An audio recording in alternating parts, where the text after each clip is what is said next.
Hello, Namaskar. This is Firstpost and you're watching Vantage with me, Palki Sharma.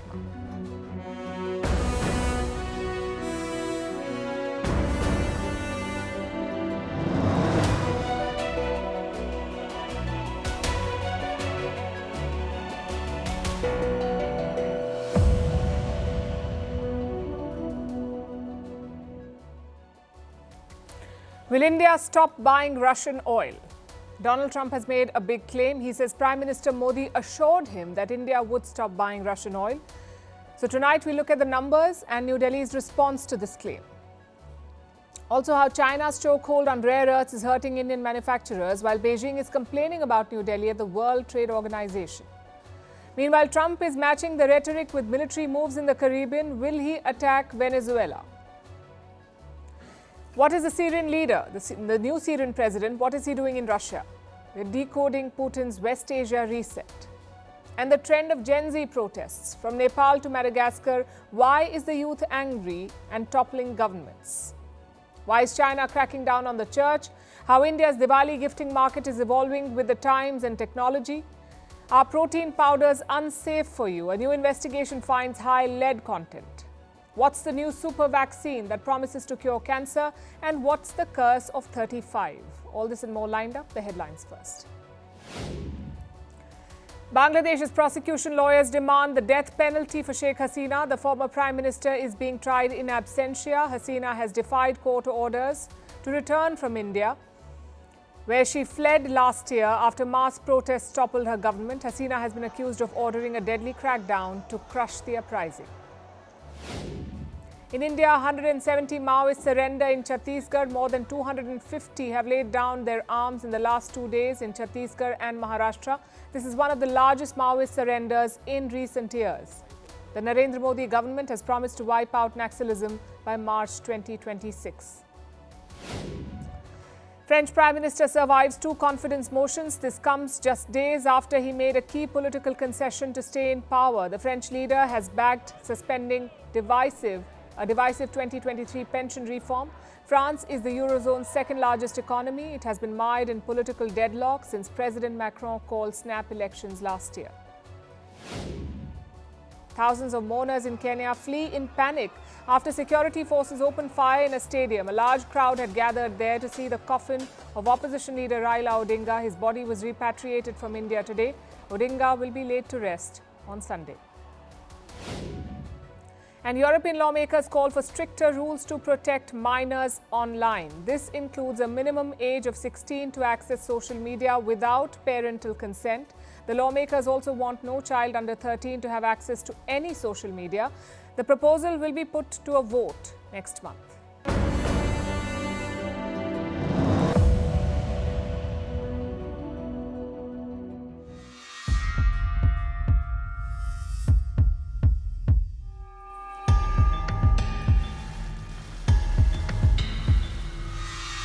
Was not happy that India was buying oil, and he assured me today that they will not be buying oil from Russia. That's a big stop.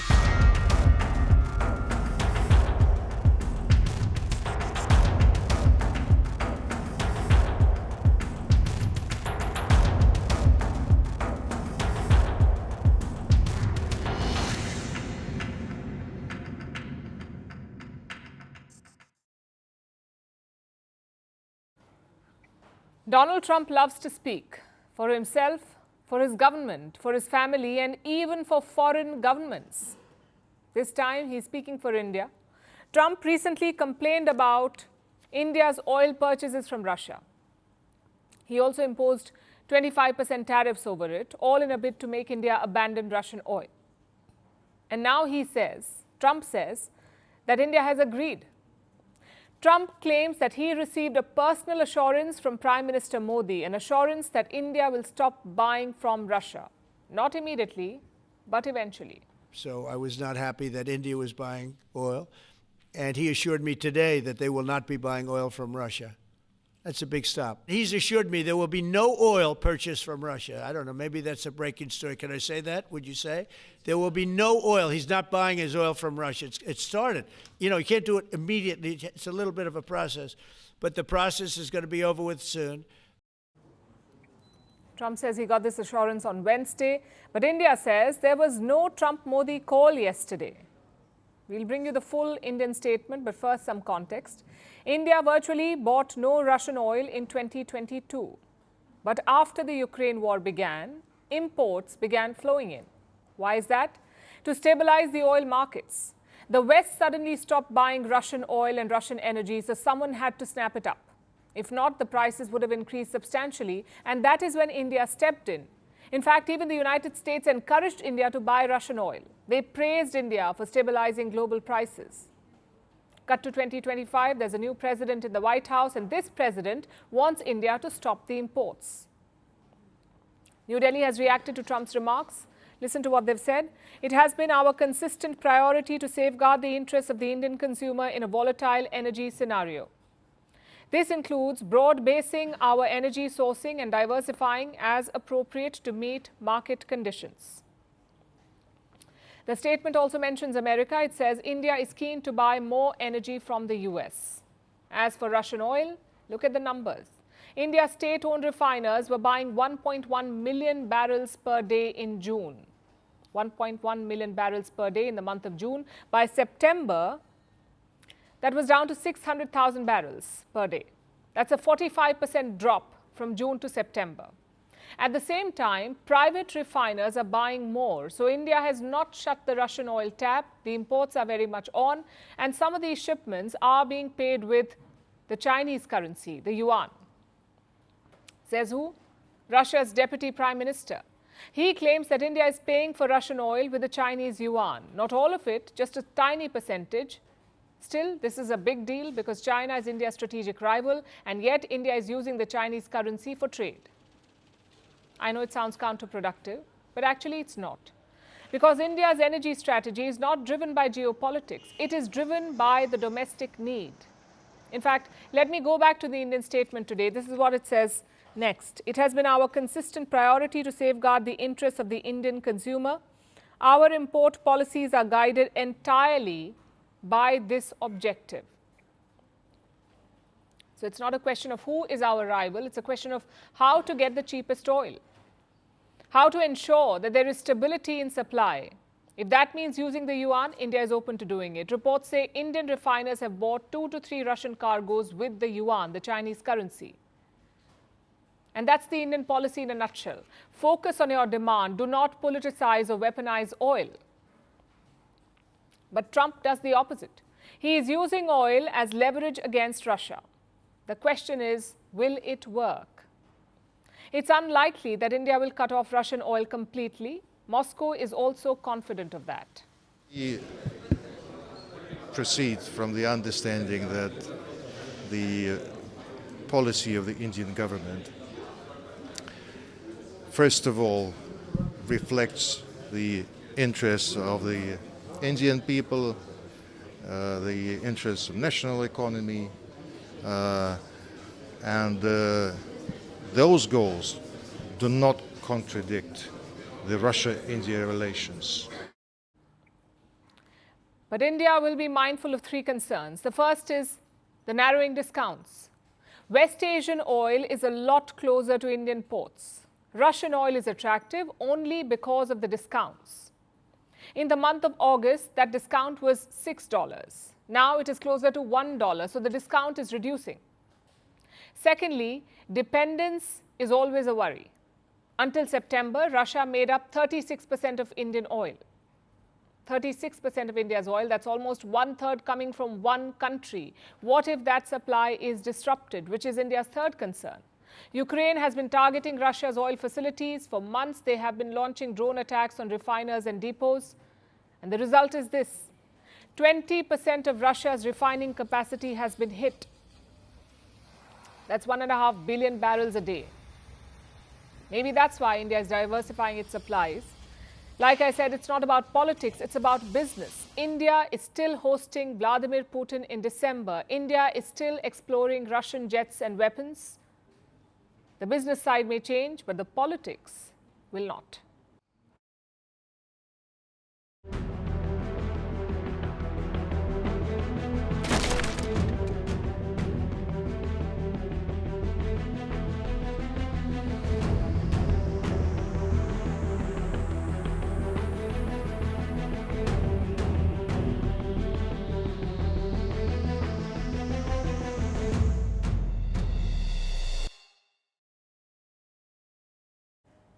So Trump is going after Russia's energy exports. He is also locked in an intense trade war with China.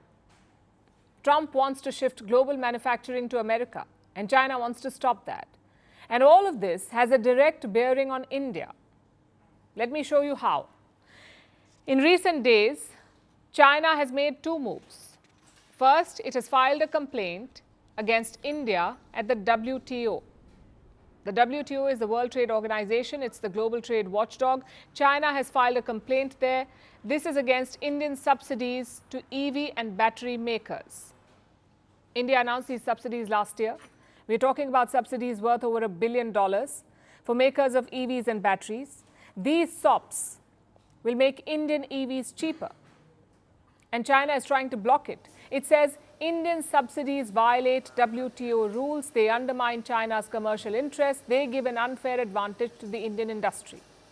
So China has challenged it, and India plans to submit a response. That's the first move, the complaint against India at the WTO. China's second move is linked to rare earths. These are minerals used to make automobiles, electronics, and industrial machinery. China controls their supply, and in recent weeks, China has restricted this supply. Beijing is telling importers to get a license first, and the scope of the restricted items is so broad and wide that every major sector will be hit. Chief among them is the auto sector. Sales were just starting to pick up in India. Last month, India slashed its indirect taxes significantly. We're talking about the GST cut. As a result, cars have become cheaper, and car makers are offering discounts to boost sales. But China's moves can hurt this momentum. It can slow down manufacturing and, by extension, car supplies. Beyond automobiles, aerospace companies, defense manufacturers, makers of wind turbines, smartphones, laptops, televisions, all of these could be impacted. And how does China explain these moves? It says it does not want its supplies to end up in weapons. Rare earths and related items possess distinct dual-use attributes of military and civilian purposes. China's implementation of export controls on such items in accordance with the law is a legitimate practice to refine the export control system, safeguard national security and interests, and fulfill international obligations, including non-proliferation. The recent rare earth export control measures represent the Chinese government's lawful and regulated refinement of its export control system and are not targeted at specific countries or regions. Any compliant export application for civilian use will be approved. The US has slammed China. It is calling Beijing's moves a global supply chain power grab. And it's not just India that's affected. Japan, South Korea, members of the European Union, they've all raised similar concerns. Also, China complaining about subsidies is like the pot calling the kettle black. Because look at China's own EV industry. It is built on subsidies and state support. Since the year 2009, Beijing has given its auto companies more than $230 billion in subsidies and aid. They made cheap cars. This led to overcapacity, so cheap Chinese EVs began flooding global markets. We have numbers since 2017. China's EV exports have surged by 13,000% since 2017, 13,000%. By 2023, China was dominating the global EV market. It produced nearly 70% of all EVs in the world. Last year, the US, Canada, and the European Union began blocking Chinese cars. They imposed tariffs on Chinese EVs. This hit sales of companies like BYD. BYD is a Chinese EV maker. It is the world's biggest EV manufacturer. In 2024, BYD overtook Elon Musk's Tesla.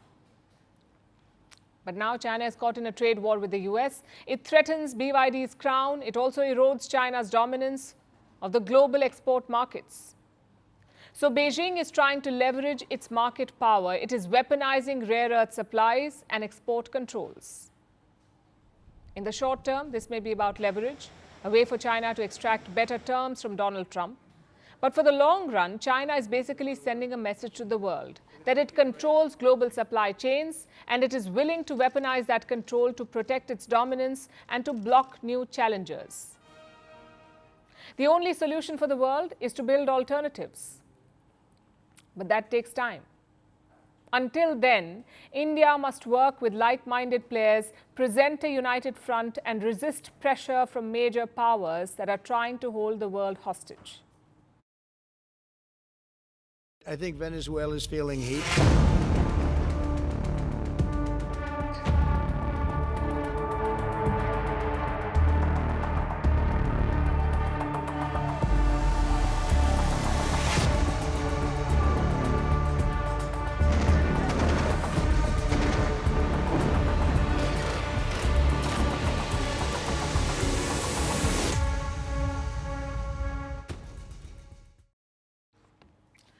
Is Donald Trump about to start another war? That is a question echoing across Latin America tonight, because after weeks of tough words and military moves, the US president has made a rare and significant admission. Trump says that he has authorized the CIA to target Venezuela.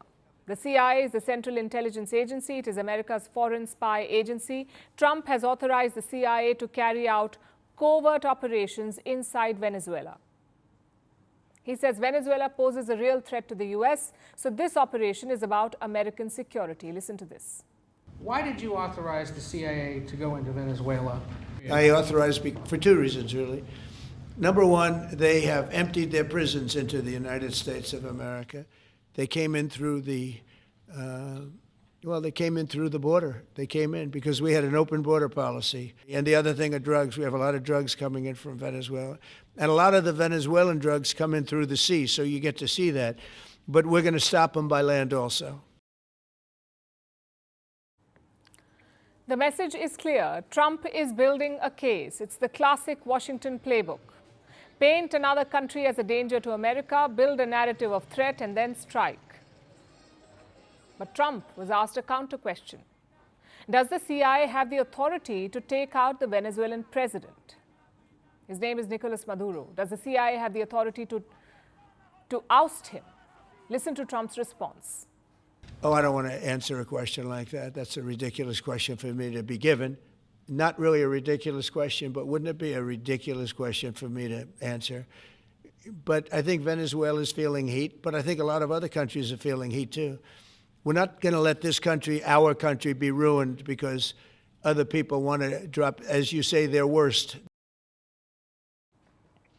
Feeling heat. Those were his words. And this was not just rhetoric. Washington is walking the talk. Look at their military posture in the Caribbean. At least 8 warships are now patrolling the region, 8 American warships, plus a nuclear-powered submarine has been deployed in the region. Fighter jets are stationed in Puerto Rico. Thousands of Marines and sailors are on standby. Washington says all of this deployment is about drug control, but the scale suggests something far bigger. At least 5 suspected drug boats have been destroyed since September. At least 27 people have been killed. The latest strike near Venezuela's coast killed 6 people, and that's where the line begins to blur. Because what began as a mission against drug cartels is now inching closer to a confrontation with another state. Human rights experts have called these strikes, and I'm quoting, extrajudicial executions. Experts have said that these strikes violate international law. And here is why it matters. Until now, these strikes have been at sea, mostly in international waters. But Trump now says he is, and I'm quoting, he is looking at land. And if that happens, it would mark a new chapter in this standoff. Well, I don't want to tell you exactly, but we are certainly looking at land now because we've got the sea very well under control. A land operation would be a major escalation. It would be a direct challenge to the government in Caracas, Maduro's government. Washington has already put a $50 million bounty on Maduro's capture. It accuses him of leading a drug cartel. Maduro, of course, denies it, and he's fighting back. Yesterday, he decried coups orchestrated by the CIA. No to regime change, which reminds us so much of the endless, failed wars in Afghanistan, Iraq, Libya, and so on. No to CIA-orchestrated coups d'état, which recall the 30,000 disappeared in the CIA-backed coups against Argentina, the Pinochet's coup, and the 5,000 young people who were killed or disappeared. Until when CIA coups, Latin America doesn't want them, doesn't need them, and rejects them. Clearly, Venezuela has been alarmed by the move. Maduro has ordered military exercises in parts of the country. Armored vehicles have been destroyed. Police and civilian militias have been mobilized. So the message is quite clear. Venezuela is preparing for any scenario, and diplomacy too is part of that strategy. All of this reflects a broader fear that this standoff may not stay limited to the sea, that it could spiral into a wider conflict. Even Venezuela's neighbors are concerned. After all, the CIA has a history in Latin America. It has backed coups. It has overthrown governments and shaped political outcomes to suit Washington's interests. And the goal was always the same: remove hostile regimes, install friendly ones, and secure America's influence. Today, that pattern appears to be repeating itself. And with Donald Trump in the White House, there is no telling how this will end.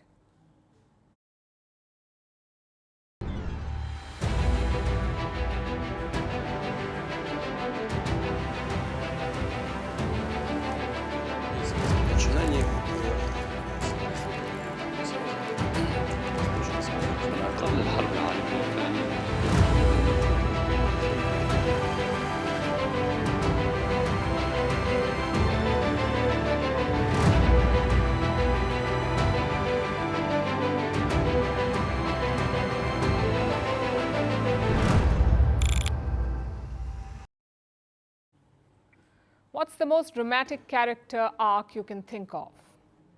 I bet it's not as dramatic as this one. A former terrorist becoming a world leader, and it gets better. That same leader being hosted by the country that tried to crush him. It won't even happen in Hollywood. It can only happen in geopolitics. The character is Syria's new leader, Ahmad al-Shara. He is in Russia on an official trip.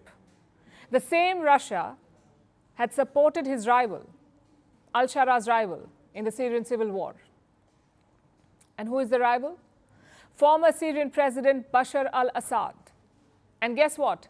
Assad now lives in Russia. Yet al-Shara made the trip to Moscow and met President Putin. He says he wants to redefine ties. Much of Syria's food supply relies on Russian production, and numerous power stations depend on Russian expertise. Many strategic and political relations, both regional and international, are closely linked to Russia. We respect all past agreements and this rich history, and we are working to redefine the nature of these relations. Well, redefine is a good word. Last year, Russian planes were firing at al-Shara's forces. Today, he is a guest at the Kremlin. It's a display of pragmatism by both sides. Al-Shara needs Russian investments and support, and Putin needs bases on Syrian soil. He says the focus is not on the political situation, the focus is on Russia's commitment to the Syrian people. In Russia, there have never been any relations in regards Syria that were connected to our political situation or special interests. Throughout all these decades, we have always been guided by one thing, and that is the interests of the Syrian people. Both sides are keen on a reset. But what's on their wish list? Al-Shara wants two main things. One is Russian investments and money. Syria needs $400 billion to rebuild itself, $400 billion, and they can't depend on the West alone for that kind of money. They will need Russian funds as well, especially when it comes to energy.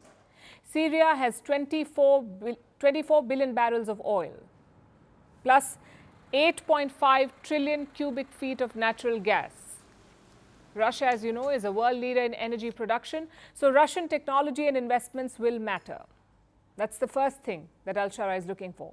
Secondly, al-Shara will be hoping to extradite his longtime rival. Like I said, Bashar al-Assad lives in Russia. Reports say al-Shara will ask Putin to hand him over. Of course, this is all performative. Russia would never hand over Assad, but al-Shara can go back and say, at least I tried. So that's what he is looking for basically in Moscow. Which brings us to the other side. What does Russia want? Russia's main demand is military presence. Moscow has two outposts or bases in Syria. One is the air base at Hameimim, and the second is a port at Tartus. Russia has scaled back its presence at these bases, but even today they have a foothold. Will al-Shara keep allowing that? More importantly, will he let Russia expand its presence? His statements yesterday were positive. He promised to respect all past agreements. I presume that includes the agreement on military bases. And this is crucial for Putin, because Syria was his only foothold in West Asia and Tartus his only port in the region. From Tartus, Russia can project power in two directions, first to the Mediterranean, the second down south to Africa. So this port, Tartus, is very crucial for Russia's ambitions. Without it, Moscow does not have a presence in West Asia. So that's number one on Putin's wish list, the military presence. Also important is a proxy war. The West has been quick to woo al-Shara. Donald Trump called him a tough, attractive man. There's also talk of Israel and Turkey creating buffer zones inside Syria, so Putin is pushing back. He does not want Syria to become a Western proxy. And for that, the Russian leader is realigning himself. He is taking on a new role in Syria. During Assad's time, Putin called the shots. He was the regime's godfather. He basically got those military bases for free. But now there are no more free lunches in Syria. Al-Shara will seek something in return, maybe aid, maybe investments, maybe weapons. And that's a trade-off that Putin appears okay to make. Because these are turbulent times in West Asia. Israel has demolished Iranian proxies. There is a global push for a Palestinian state, and Trump is dangling a nuclear deal in front of Iran. So things are changing at a very fast pace. As a global power, Russia does not want to be left behind. It wants political and military clout in the region.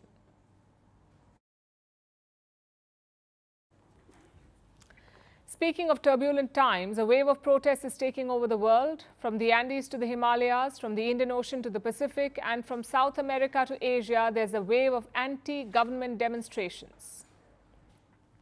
The common thread? All these protests are led by Gen Z. For our Facebook audience, some context first.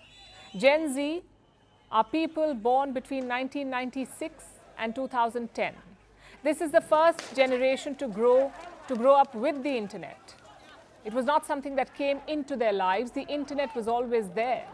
And Gen Z is leading rebellions worldwide. The most effective was in Nepal. Thousands of young protesters took to the streets. The trigger was a social media ban.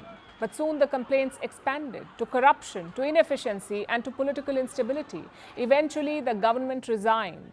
Nepal is now led by an interim prime minister. Same story in Madagascar. Protests broke out late in September. The trigger was power and water shortages in the country. Soon it expanded to wider complaints like corruption and bad governance. Earlier this week, their president fled Madagascar. The military is now in power. Over in Peru, the trigger was a pension law. Like elsewhere, it snowballed into a wider rebellion against corruption and rising crime. Last week, Peru's president was impeached, but the protests continue against his successor. Even today, the clashes led to one death. In Morocco, things are more peaceful. The protesters have organized themselves under one banner, Gen Z 212. 212 is Morocco's phone code. They don't have a leader, but they have the same demands: better public services, more spending on education, and more spending on health. Even Southeast Asia has been rocked by these protests. In the Philippines, Gen Z is protesting against corruption. In Indonesia, it's against rising cost of living. All these protests make you wonder, why is Gen Z so angry? There are two main reasons. One, there are genuine concerns to raise. For example, cost of living. In 2022, global inflation was the highest since mid-1990s. If you've just started a job, inflation will eat up most of your income. But not everyone is suffering. The young people are seeing the rich get richer. Since 2020, the world has created $42 trillion in wealth. 2/3 of that was grabbed by the richest 1% of the population. Things like tech and AI have widened this gap. Same with corruption. Look at the findings of a survey from February. It studied corruption perceptions in 180 countries. 47 of them had their lowest score since 2012. If you put all of this together, a worrying picture emerges. Things are getting expensive, the wealth gap is widening, and corruption is rampant. Naturally, young people will push back. Which brings us to the second reason, and that is technology. All these protests have used social media to mobilize, not just TikTok or X, even gaming platforms like Discord. In fact, Nepal's interim prime minister was proposed on Discord. We saw this happen during the Arab Spring as well. You see young people protesting in one country, you see them fight and succeed, and suddenly you feel encouraged to do the same. The protesters in Madagascar have admitted this. They say they were inspired by what happened in Nepal. I know a lot of people are quick to dismiss these protests, but try to understand the trigger behind it. Gen Z's message to governments is very, very clear. Deliver or leave. This is a generation brought up on 1-minute reels. They don't wait around for long-term progress. They want it now. Unlike boomers, their idea of democracy is not one vote in 5 years. It is constant vigilance and accountability. Are their methods wrong? Well, in some cases, they have gone overboard. People were killed in Peru, in Nepal, and in Madagascar. But if you want to prevent that, listen to their concerns. Gen Z makes up 25% of the world population today. They're informed, they're angry, and they're ready to fight. Ignore them at your own peril.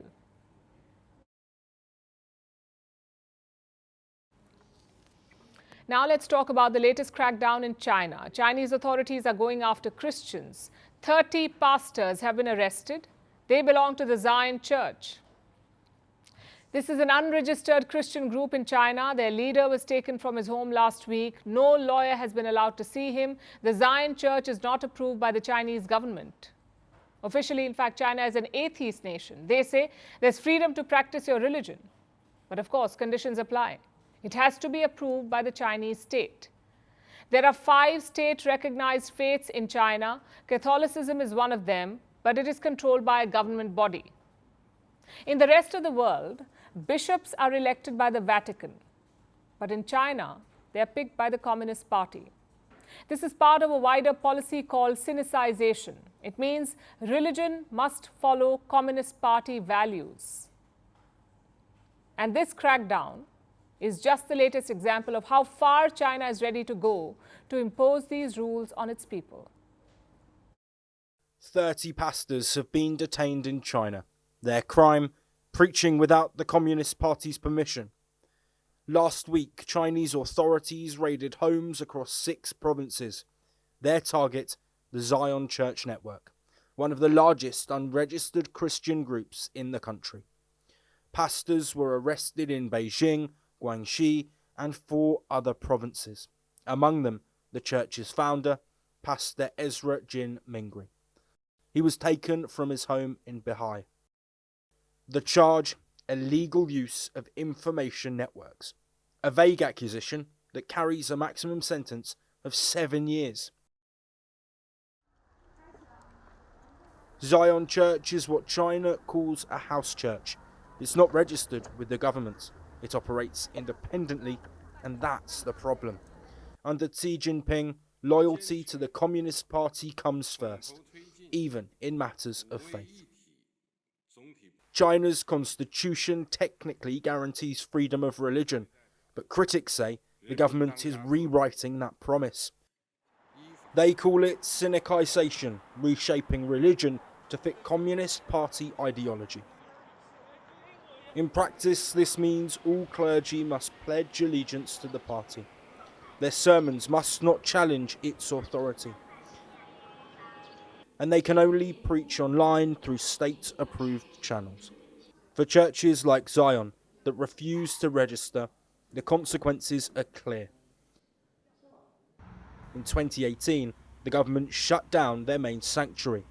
Since then, Zion has operated underground across nearly 50 cities. They've relied on online worship and prayer groups, especially during the pandemic. That growth may have triggered this latest wave of arrests. Zion Church now faces its biggest crisis yet. 20 pastors and church leaders are still in detention. No access to lawyers, no clear trial date. Pastor Jin's family is deeply concerned. His daughter says he suffered from diabetes and needs medical care. His wife has called the arrest a brutal violation of religious freedom. This isn't an isolated case. Other churches have faced similar action this year. Rights groups say this is the most widespread crackdown in over 4 decades. The arrests have drawn sharp international criticism. US Secretary of State Marco Rubio condemned the move. He said it shows the CCP's deep hostility toward Christians who reject party control. The Senate's Foreign Relations Committee echoed his view, saying, "People in China should be free to practice religion without fear of government interference." This crackdown comes amid already strained relations between China and the US. A worsening trade war, export restrictions, talk of 100% tariffs, and now a dispute over faith. China's religious landscape is changing, but not through freedom, through force. And for the 5,000 worshippers of Zion Church, the message is clear. Worship must come second, obedience comes first.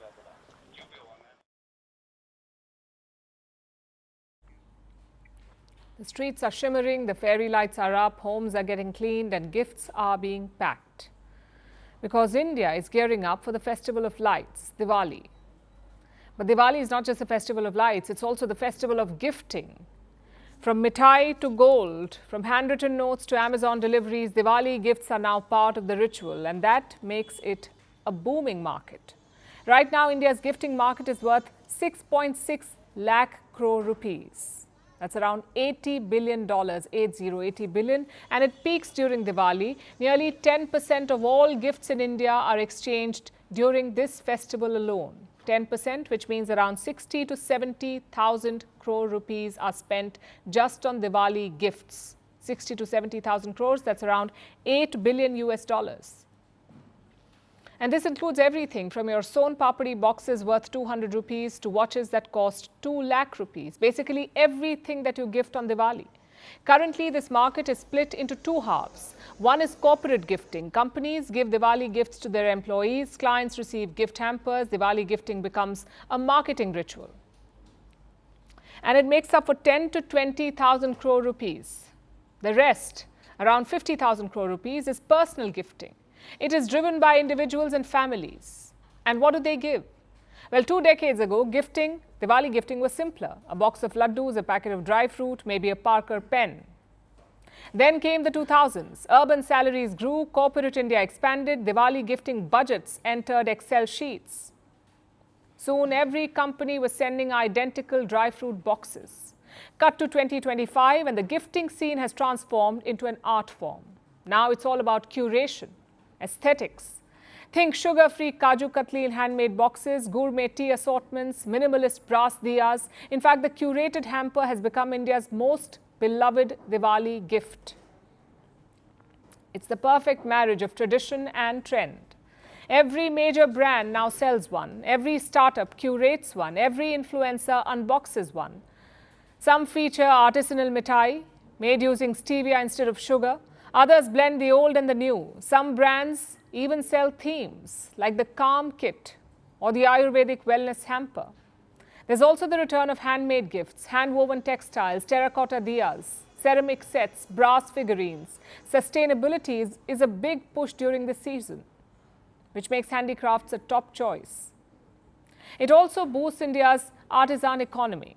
But obviously, no Diwali story is complete without a nod to precious metals, your gold and silver. Of course, gold remains sacred. It is bought on Dhanteras and given as a mark of prosperity. Last year, gold sales during this period were worth 16,000 crore rupees.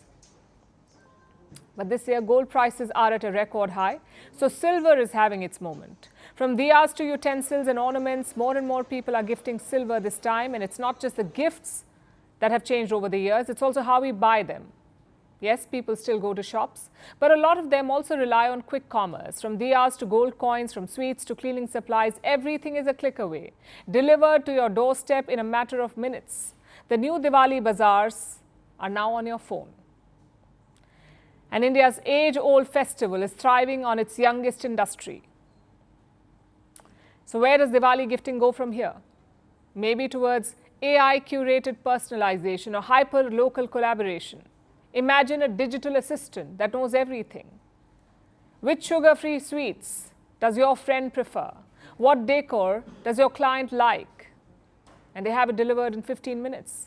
That is the next phase of festive commerce. But we say some things need no upgrade, like the idea behind a Diwali gift. It is still a token of love, a reason to connect, and a small box that carries a big emotion.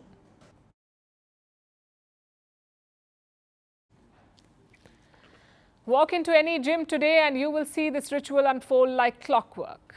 Someone is starting or finishing their exercise set. They reach out for a shaker bottle. They pour a scoop of powder in it. They shake it and they walk off drinking this liquid. The mysterious powder in question is protein powder. It is a dietary supplement derived from animal or plant sources. It provides a concentrated source of protein. Initially, protein powders were only for bodybuilders, those who needed that extra boost, but it has since become a lifestyle symbol. Everyone is taking it, from office workers to grandparents. Now, a new investigation is out, though, and it is raising questions about this trend.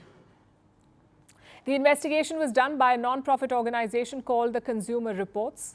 They tested 23 of the world's most popular protein powders and shakes, and here's what they found. A toxic amount of lead. 2/3 of these protein powders contain lead. That's nearly 70% of the samples with lead content above the safety limit. Some had 10 times that amount. Plant-based protein powders contain 9 times more lead than the dairy-based ones. Why? Because plant-based proteins often absorb metals, heavy metals from the soil where they are grown. If the soil is contaminated, the plant is contaminated too. But even dairy-based proteins are not entirely safe. Half of them still had high levels of contamination. And this investigation only covers 23 popular brands. There are hundreds more across the globe, and chances are they may be contaminated too. So what should you do? First of all, do not panic. Your protein shake will not poison you. Even the most contaminated powders are not poisonous per se, but over time, lead builds up in the body. And chronic exposure, even in small doses, can affect everything from your nervous system to your kidney function. So this is a cause for worry. Which brings us to the key question. Do you even need it? Why is everyone suddenly consuming protein powder? Over the past decade, the global obsession with protein has ballooned. It is now a $12 billion industry. Every aisle in the supermarket now screams high protein. Cereals, bars, yogurts, even sodas. The whey protein market alone is worth between $5 and $10 billion. And the boom is not limited to the West. In India, the protein supplement market is now worth $860 million. It is expected to double by 2033. This trend is fueled by fitness influencers, e-commerce ads, and the rise of veganism. And sure enough, there are people who need these supplements because protein is essential. It builds muscle, it repairs tissue, strengthens bones, and maintains immunity. But most people already get enough from food. So who needs the supplements? Athletes and bodybuilders, older adults who lose muscle mass and often consume less protein, and vegans and vegetarians. Studies show that protein powders can help build muscle, but only if combined with resistance exercise. Without working out, extra protein simply becomes expensive calories. So yes, there are upsides like convenience and muscle recovery. Take India, for example. Traditionally, Indian diets have been deficient in protein. So protein powders and protein supplements help meet that deficiency. But there's always a but. Protein powders also have their downsides. One is obviously contamination risk. As this report shows, most powders are not clean. The second concern is overconsumption. Too much protein strains kidneys and bones. The third is additives. Some powders are loaded with sugar or artificial sweeteners. And the fourth concern is digestive issues. Bloating and indigestion are common side effects. So again, what should you do? First, build awareness, know the protein you are taking, check for certification, go for brands known for clean protein. And 2, work on your diet. Eggs, chicken, lentils, paneer, tofu and other such whole foods are excellent sources of protein too. And remember, a scoop of protein powder cannot replace a balanced diet.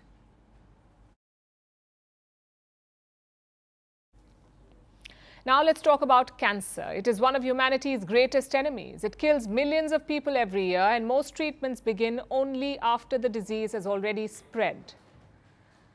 But what if that could change? What if instead of treating cancer late, we could stop it even before it starts?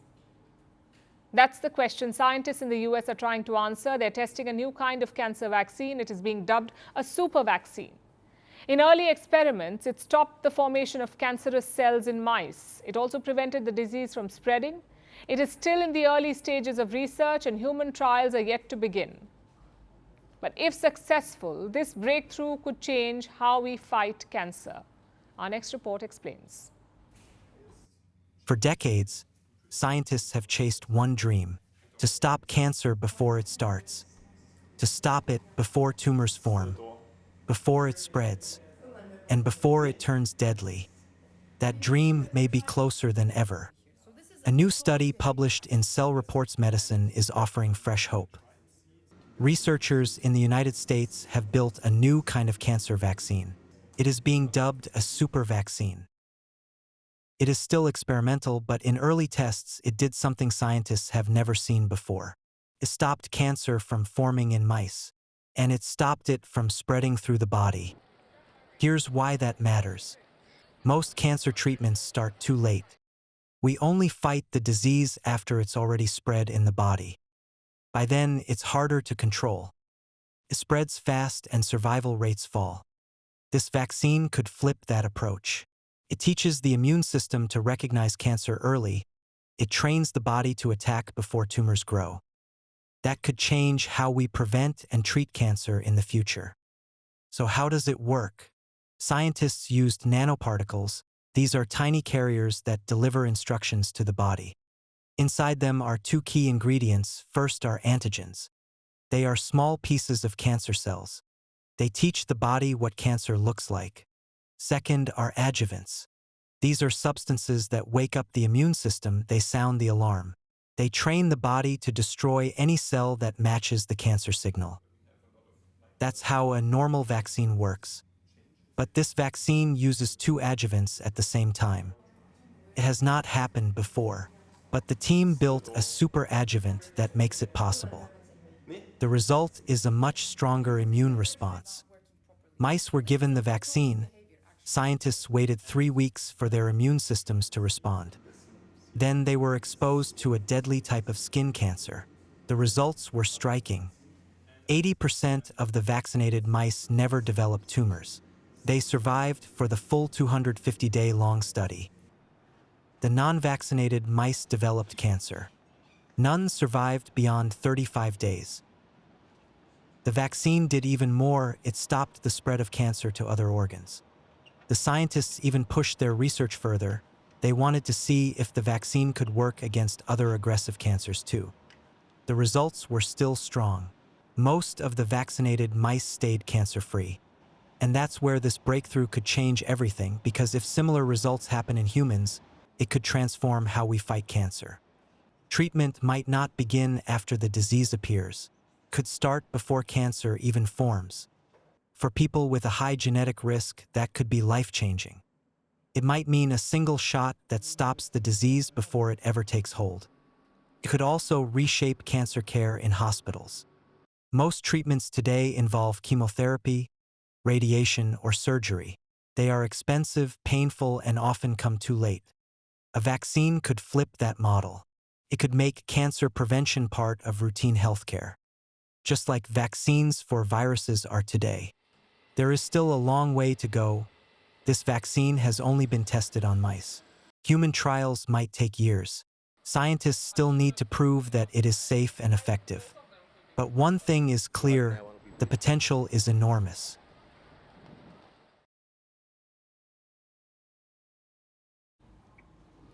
Every society has invisible milestones.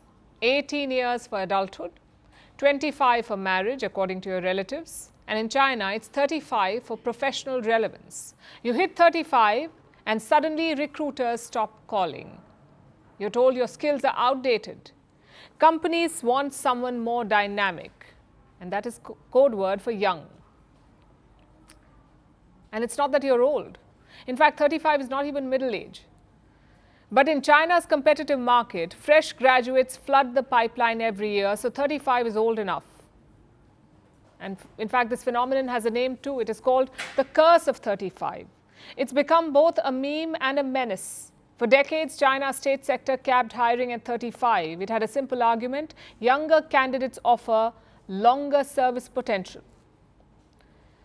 But now Beijing has a rapidly aging population. The workforce is slowly shrinking, and that means these rules have become a problem. So China is doing something rare. It is admitting that the system might be wrong. China is raising the maximum hiring age for some civil service positions. It is going up from 35 to 43, the age limit. Beijing has also raised the age limit for civil service exams. It is a quiet message to employers: stop treating experience like a liability. And it's not just China. Silicon Valley has long prized the young genius. Fashion, advertising and entertainment industries quietly rotate staff every few years. They say it is to keep the energy fresh. In the US, workers over 40 routinely face hiring barriers. This is despite anti-discrimination laws. In Europe, early retirement policies quietly push out older staff. In Japan, there is a cultural obsession with fresh graduates. India does not have an official curse of 35, but it has something close. Ask any job seeker in their late 30s or early 40s, and you will hear the same story: fewer calls and more rejections. Unlike China, India does not have age limits in public hiring, but its private sector operates on similar biases, especially tech, media, and startups.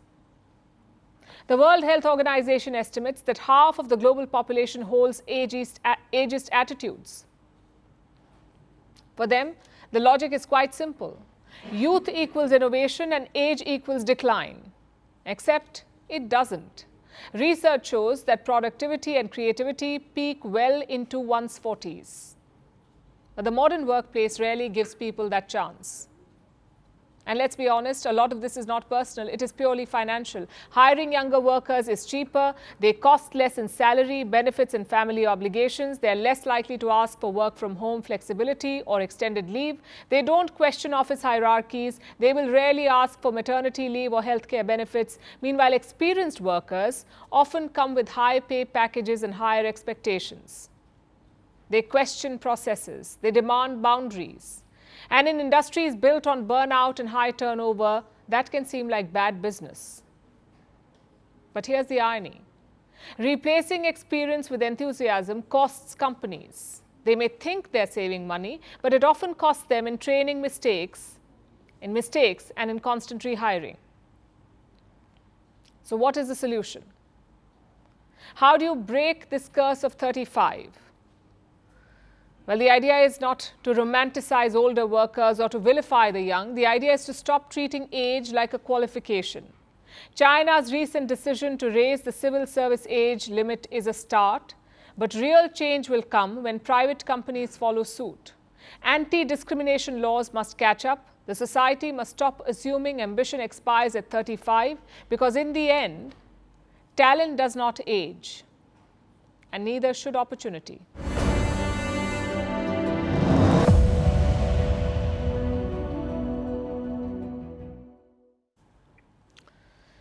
How do you know the electricity is gone?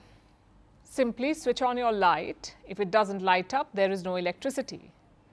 But with the internet, it's not that easy. How do you know when an internet platform is not working? Say YouTube or Facebook or Google. Well, you look at other parts of the internet. That's what happened yesterday. Thousands of users reported a YouTube outage. They immediately flocked to X to see what the problem was. Take a look at the meme fest that unfolded.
Now it's time for Vantage Shots, images that tell the story. Protesters and riot police clash as protests in Peru's capital turn violent. A huge blaze engulfs a Bangladesh garment factory, and in a dramatic rescue, a security guard saves a woman from the path of an oncoming tram in Turkey. Finally, we're taking you back in history. On this day in 1793, Marie Antoinette was beheaded. She was the last queen of France before the French Revolution. Her lavish lifestyle made her a symbol of royal excess. Public resentment against the monarchy sealed her fate. Her death was a significant moment for France, marking the fall of the aristocracy. We're leaving you on that note. Thank you for watching. We'll see you tomorrow.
Want the facts? The latest developments? News that gets straight to the point. Well, we've got all three just for you. This is Firstpost Live, a brand new show, your window into what really matters. Don't miss it.